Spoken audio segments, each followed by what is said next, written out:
के सिलसिले में डॉक्टर लाल रत्नाकर अपनी बात आपके मध्य निरंतर रख रहे हैं। उसी कड़ी में यह बातचीत भी आपके लिए है। सुनिए इस वीडियो को।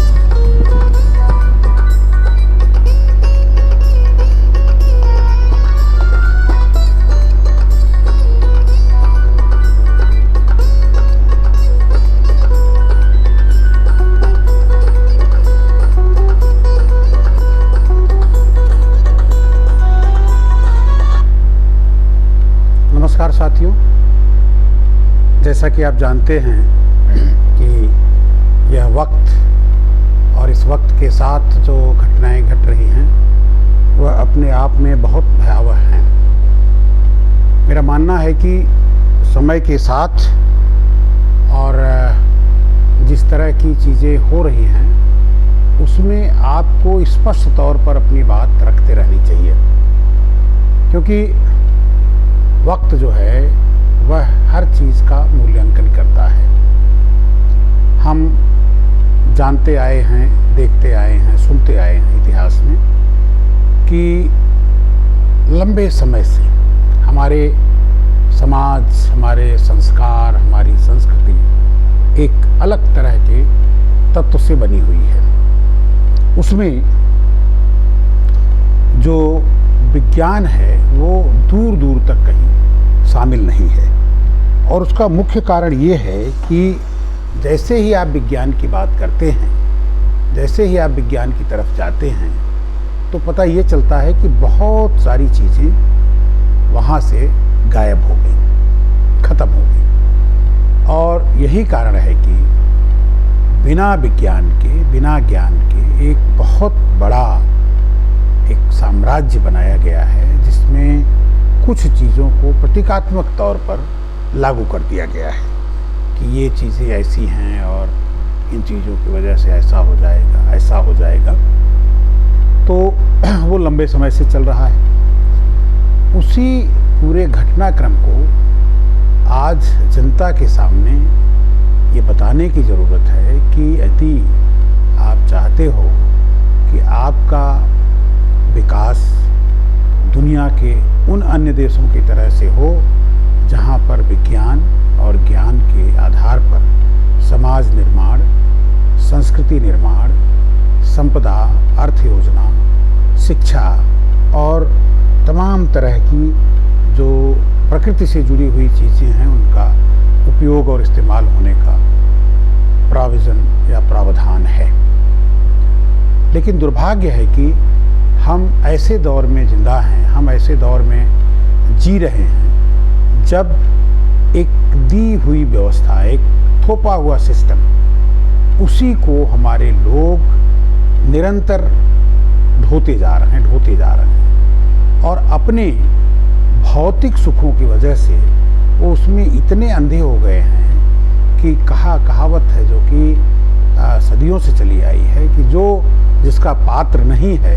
वह उन चीज़ों के साथ या उसका उपभोग कर रहा है। अब इसमें जिस तरह की चतुराई, जिस तरह की चालाकी, जिस तरह की जवाबदेही होनी चाहिए,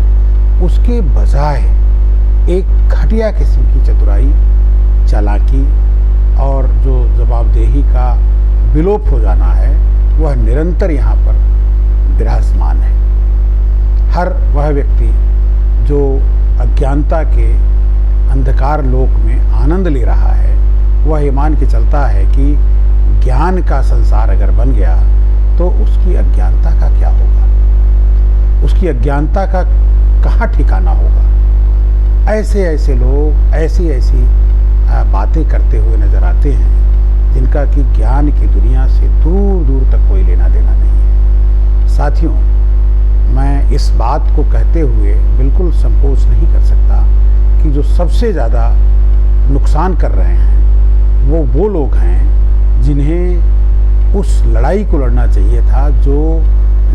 जिस लड़ाई की वजह से वो आज अपनी दयनीय स्थिति में है। उनकी दयनीय स्थिति का जो कारण है उसको वो अपने से जोड़ करके, अपने थोड़े से सुख सुविधा की वजह से तमाम ऐसे समझौते कर रहे हैं जिसमें पूरे सिस्टम का, पूरी प्राकृतिक व्यवस्था का विनाश हो रहा है। और ऐसे विनाश के वक्त में, ऐसे विनाश के समय में हमें जागरूक होने की ज़रूरत है, हमें समझदार बनने की ज़रूरत है, हमें उन चीज़ों को समझना है, हमें उन चीज़ों को जानना है जिससे हमारी दुनिया, हमारा संसार, हमारी आने वाली पीढ़ी, हमारा बदलाव एक अच्छे आयाम में जा कर के कुछ ऐसी चीज़ों को दुनिया के सामने रख सकता कि जिससे आने वाली दुनिया खुशहाल होती। अब ऐसे माहौल में, ऐसे समय में अगर आप ऐसे 4 लोगों को भी ढूंढना चाहें कि जो आपकी इस विचारधारा या आपके इस कार्य को संपादित कर सकते हैं, तो आप पाएंगे कि ऐसा कोई भी व्यक्ति आपके समाज में कहीं पर भी बहुत ही मुश्किल से मिलेगा जिस पर आप भरोसा कर सकते हैं। ये समय भरोसे का नहीं रहा है। इस समय लोगों को उन पर भरोसा है जो निरंतर उनको धोखा दे रहे हैं, जो निरंतर उनको धूर्तता और चालाकी से फंसा रहे हैं और बहुत सारी चीज़ें उनकी वो हड़प ले रहे हैं जिसका कि उनको भान भी नहीं हो रहा है। अब जैसे जो लोग इस तरह के नारे लगा करके आए कि भ्रष्टाचार और सबका साथ, सबका विकास, रोजगार, बेटी बचाओ, बेटी पढ़ाओ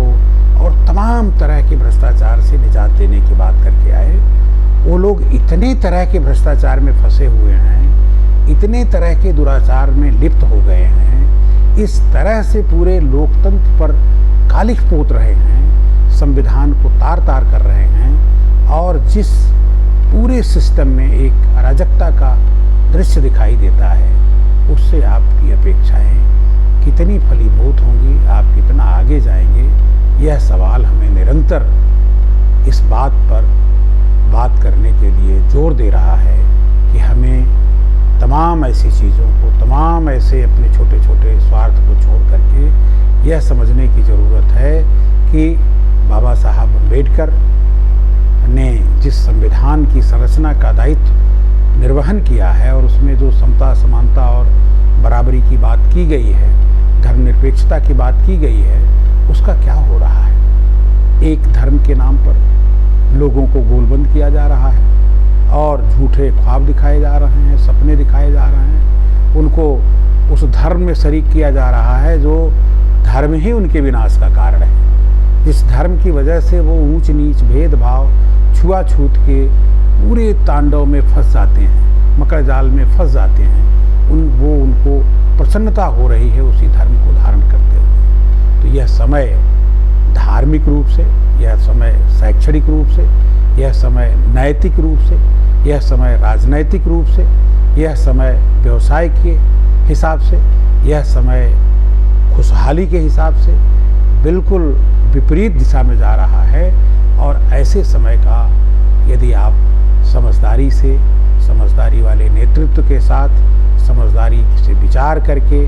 अगर अपनी बात नहीं रख पाएंगे तो निश्चित तौर पर आपको ठगने वाले लोग आपको अच्छी तरह से ठगेंगे और आपके जीवन में ऐसे ऐसे संकट पैदा कर देंगे जहाँ से केवल एक रास्ता बचेगा कि आप जिसको इतिहास में पढ़ते हैं कि पहले जो संसाधन थे वो कुछ लोगों के लिए सुरक्षित थे, बाकी लोग केवल और केवल असहाय की स्थिति में रहकर छुआछूत, भेदभाव, ऊंच नीच और मजदूर और गुलामी की ज़िंदगी जी रहे थे। धीरे धीरे धीरे धीरे आपको उधर ही ढकेला जा रहा है और आपको इस बात का एहसास नहीं हो रहा है। बहुत सारे ऐसे राजनेताओं को सुनते हुए शर्म आती है कि वह आम आदमी को, जनमानस को और ज्ञान विज्ञान को तमाशा बना करके रख दिया है। उसकी वो इतनी नासमझी, इतनी बेवकूफ़ी, इतनी गलत तरीके से, इतने गलत तरीके से वो काम कर रहे हैं कि जिससे आने वाले दिनों में जिसके लिए वो राजनीति करते हैं, जिनको उन पर भरोसा है, विश्वास है, वो किस गर्त में जा रहा है। पिछले दिनों अभी उत्तर प्रदेश के चुनाव में जो हाल दिखाई पड़े हैं, जो हालात हुए हैं, वह निश्चित तौर पर बहुत भयावह थे और ऐसे भयावह हालात में खोना, आपकी आज़ादी का बचना, आपके अधिकारों का बचना कितना मुश्किल काम हो गया है, इस पर विचार करने की ज़रूरत है। और इसी बात के लिए मैं बार बार आपसे मुखातिब होता रहा हूँ कि हमें अपने उन विचारों को, उन विचारधाराओं को, उन स्थितियों को सामने लाना होगा जिनकी वजह से, जिनसे हमारा भविष्य सुरक्षित हो, हमारे आने वाली पीढ़ी का भविष्य सुरक्षित हो, देश का भविष्य सुरक्षित हो, देश बचा रहे, देश विखंडित न हो, देश गुलाम न हो, देश की मर्यादा बची रहे। ऐसे हालात के लिए हमें बार बार आपको आगाह करना होगा और ये कहना होगा कि आप अपने देश को बचाइए, आप अपने को बचाइए, आप अपनी आने वाली पीढ़ी को बचाइए। आप हमारे लिए नहीं, आप अपने लिए खड़े होइए, उठिए, जागिए, आगे बढ़िए। और आपको समझ में नहीं आता है तो आप विचार करिए, अपने लोगों से विचार करिए, अपने बुद्धिजीवियों से विचार करिए। उनसे विचार मत करिए जो आपको पाखंड परोस रहे हैं, जो आपको पाखंडी बना रहे हैं। तो मैं यही बात कहते हुए फिर आपसे निवेदन करूंगा कि आप मेरी बातों पर गौर करें और आने वाले वक्त के बारे में जानें, क्योंकि आपके मध्य ऐसे ऐसे अपराधी, ऐसे ऐसे आपको लूटने वाले लोग धर्म की बात करते हुए नजर आएंगे, जो निश्चित तौर पर आपका विनाश कर रहे हैं, आपको गर्त में ले जा रहे हैं। उसी गर्त से निकलने के लिए, उसी गर्त से बचने के लिए सांस्कृतिक साम्राज्यवाद के खिलाफ खड़े होइए और एक एक व्यक्ति को जागरूक करिए कि जो धर्म आपका विनाश कर रहा हो, जो धर्म आपको छुआछूत, गैर बराबरी, ऊंच नीच में बांट रहा हो, वह धर्म आपके लिए धर्म कैसे हो सकता है, अधर्म कैसे नहीं हो सकता। धन्यवाद। मैंने ये बात कही और इसका प्रचार प्रसार आप दूर दूर तक करेंगे, ऐसी मेरी